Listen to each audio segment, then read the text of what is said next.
Hey everyone, I thought it would be fun to do a vlog telling you all my top 5 tips for, you don't want that, for breastfeeding success. I am a mother of 4 and I'm also an international board certified lactation consultant.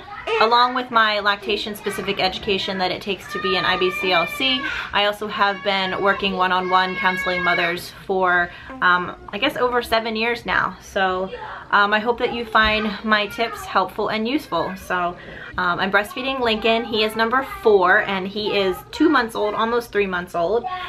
And I feel like we finally have just kind of gotten the hang of it. So although, you know, he is my 4th, every baby is different. And you gonna talk to the camera? Huh?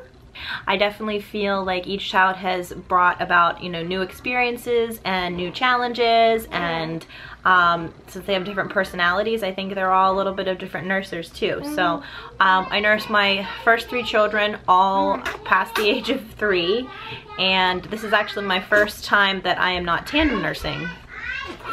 Hey guys. Hey. Emmy stopped in to say hi. To Lincoln. So I guess we'll go ahead and get started with my 5 tips. And my tip number 1 is go see somebody breastfeed. So this might be silly, but this is one of the reasons why I don't nurse with a cover and I don't shy away if children come up to see what I'm doing, is because I want them to grow up seeing breastfeeding as something normal. And I know when I was pregnant with my first, I don't know if I had really ever seen someone breastfeed. So if you know somebody who is breastfeeding, or you could go check out a local La Leche League meeting. I'll leave a link down below to find a group close to you. But pregnant and breastfeeding mothers are welcome at La Leche League meetings, and it's just a great way to go and see other mothers nursing their babies. It can be really helpful to, you know, see the different techniques that they use and just know what it looks like. So I think that can be really helpful in giving moms an idea of what it's going to be like. My second tip would be make sure you have a correct latch. And you're probably going to hear lots of things about whether breastfeeding is going to hurt or not. And what I want to tell you is that breastfeeding should not hurt. It might be a little uncomfortable and just feel like something new to you, because especially if you haven't breastfed before, but it should not be painful. You want to make sure that baby is opening up nice and wide and getting more than just your nipple in his or her mouth. And your nipple has to be in their mouth far enough to stimulate the sucking reflex. So if you're having pain, that's definitely a red flag. So having a good latch can make all the difference, both in making breastfeeding more comfortable for you and also just letting baby be able to remove milk efficiently from the breast. So if you think something is wrong with the latch, definitely, you know, if you think you can fix it yourself, you can take your finger and unlatch baby and relatch baby on and try it again. And that leads me to tip number 3. My third tip would be don't wait to get help. So if you feel like something is wrong or you have a question, no question is too little or not significant enough. Get help. I would encourage you to make a list while you're pregnant of breastfeeding help in your area, whether it be IBCLCs or La Leche League leader. So just have that list ready. So in case you do need to reach out, you have those numbers ready to go. Lincoln needed a little snack, so that brings me to tip number 4. My 4th tip would be to try different positions. So sometimes it's more comfortable to nurse in one position than the other, and sometimes baby just latches better in one position than the other.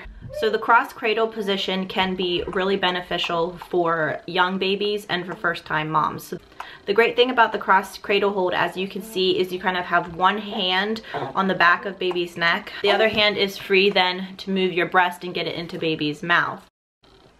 Another hold that is great for babies, especially if mother feels like she has a fast flow, is the football hold. So as you can see, I have Lincoln here down by my side, and again I have one hand on the back of his neck and the other hand is able to support my breast. And the football hold is great because baby can kind of be in a more upright position. So if mother has a fast flow and they find baby choking a lot, mom can also lean back a little bit more.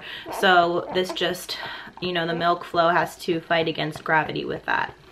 Another great position also if mom is tired is the side laying position. As you can see here, Lincoln and I are just laying belly to belly in bed, and it's a great way to snooze off together. I will leave a link down in the description box for 7 safe sleep habits for those of you that are concerned about falling asleep while nursing your baby. So my number 5 and my final tip would be to not have any expectations. I would encourage you to go into it without any expectations. So don't expect that your baby is going to sleep 3 hours at night. Don't expect that your baby is going to wait 2 hours to feed. So your baby could nurse a lot, especially in the first few weeks, and that's okay. So just wipe away any of those expectations that you would have and, you know, leave them behind so that you can just focus on developing a nursing relationship with your baby. And that also means not comparing yourself and your baby to other babies. Every baby is going to have a different way of nursing. Some will nurse longer, some will nurse shorter. Some will nurse on one side each feeding, some will nurse on both sides each feeding. And some babies are going to grow faster than others. Some babies are going to be skinnier and some babies are going to be chunkier. And every mother also has a different milk capacity. So just don't compare yourself to other mothers. Just take away that expectation that you and your baby's relationship is going to be like anyone else that you know, because it's completely unique to you. And when we're talking about expectations, I also think that it is important to take things one day at a time.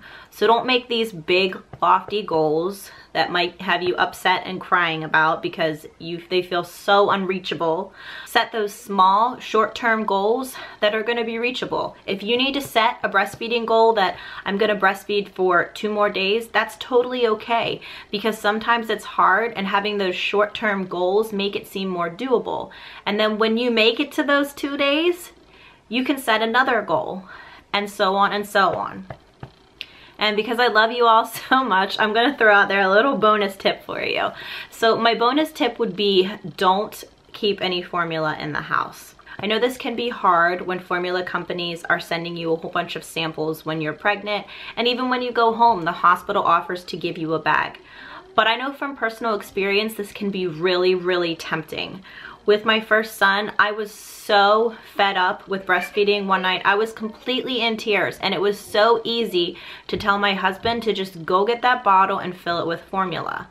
And yes, of course, formula is needed at times, but if you don't have that in your house as a temptation, then you have no other choice but to stick with it and keep breastfeeding. Because I know that once you make it through those hard days, you're gonna be really glad that you stuck with it. So all this to say that although breastfeeding is completely natural, it can also be really challenging at times. So give yourself some grace and some patience, and remember my little tips, and I wish you the best of luck breastfeeding your baby. Hi. You see the camera? Hi. Yeah. Smile for us? Hey, go. Emmy is the best. I think I got that again. Hey, we can see Emmy is the best. Is Emmy the best? Hi.